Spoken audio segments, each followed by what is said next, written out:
শুক্রবার যেভাবে ভোরবেলা থেকে বৃষ্টি শুরু হলো, বৃষ্টির আওয়াজেই আমার সকালের ঘুমটা ভাঙলো। ঘুম থেকে উঠেই তো এখন আর লেট করতে পারি না, ঝটপট কাজ শুরু করতে হয়। মামাম তখন ঘুমাচ্ছিল। আমি ঘুম থেকে উঠে আগে শাকটা বার করলাম। শাকটা দুদিন আনা হয়েছে জানো তো, কিছুই করা হয়নি শাকটা দিয়ে, অনেকটা নষ্টও হয়ে গেছে দেখলাম। কারণ এখন তো শাক করতে গেলে কাটো বাছো, তাই আমি শাক যখন রান্না করি তখন দেখি আমার হাতে কতটা সময় আছে, সেই হিসেবে শাকটা এখন রান্না করি। আর এদিকে আমার জানালাটা খুব নোংরা হয়েছে রান্নাঘরে। এতদিন রান্নাঘরটা তো কাকিমার হাতে ছিল, চিনি তো একদমই পরিষ্কার করেনি। তো আমার হাতে এসেছেই 1 সপ্তাহ হয়েছে, তার মধ্যে আমার একদমই ভালো লাগছে না আমার রান্নাঘরটাকে এরকম দেখতে।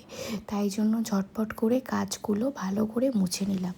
আর এখন যেহেতু বর্ষাকাল, কীরকম ছোপ ছোপ ছোপ ছোপ সাদা দাগ হয়ে গেছে। আর এদিকে মাম্মাম দেখো পুরো চাদরে পটি করে দিয়েছে, তাই জন্য চাদরটাও পাল্টাতে হলো।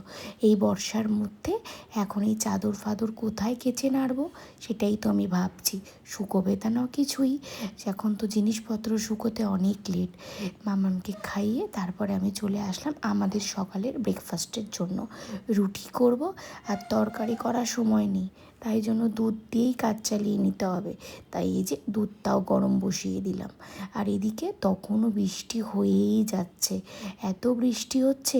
আমার বাপের বাড়িতে তো জল উঠে গেছে জানো তো, ওদিকে তো অনেক বেশি জল ওঠে, তাই জন্য জল উঠে গেছে, এত বৃষ্টি। আমার শ্বশুরবাড়ির রাস্তার সামনেই এত জল, যেখানে আমি কোনোদিনও দেখিনি, কিন্তু এখানের জল তো খানিকক্ষণ পরেই চলে যায়। তো বাপের বাড়ির ওখানে যে জলটা হয় সেটা তো অনেক দিন থাকে। আর মামামের শরীর খারাপের পর মামাম একটু খ্যান খ্যান খ্যান খ্যান হয়ে গেছে, এদিকে শোয়ালেই উঠে যাচ্ছে।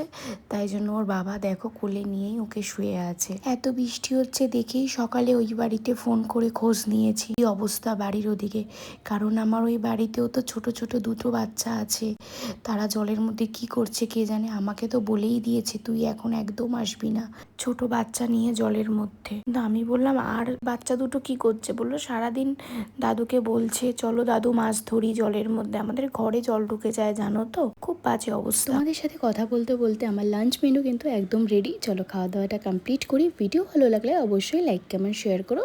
টাটা।